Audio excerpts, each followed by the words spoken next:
राज बहुत थका हुआ था, घंटों गाड़ी चला रहा था।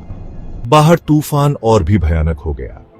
बारिश उसकी गाड़ी पर कहर बरसा रही थी। उसे आश्रय चाहिए था। उसने एक बोर्ड देखा, द शैडो इन। बस यही एक रास्ता दिख रहा था। सराय पुरानी और विशाल थी। एक अजीब सी खामोशी छाई हुई थी। लॉबी सुनसान थी। फर्नीचर पर धूल जमी हुई थी। रिसेप्शन पर कोई नहीं था। बस एक नोट रखा था।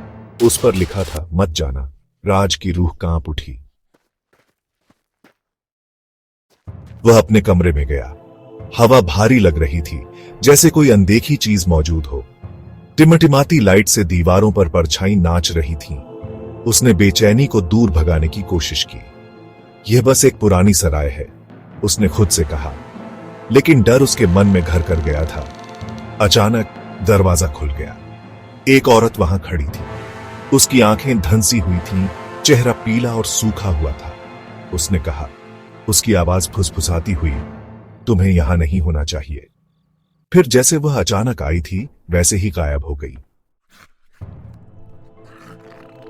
राज डर के मारे पीछे हट गया। उसका दिल जोरों से धड़क रहा था। उसे वहां से निकलना था। वह कमरे से बाहर भागा, दालान से नीचे और लॉबी में। लेकिन कुछ गड़बड़ थी। लॉबी बदल गई थी। यह टेढ़ी मेढ़ी थी। फर्नीचर अजीब कोणों पर था। दीवारें सिकुड़ रही थीं। उसने सामने का दरवाजा धकेला और बाहर निकल गया। तूफान चला गया था।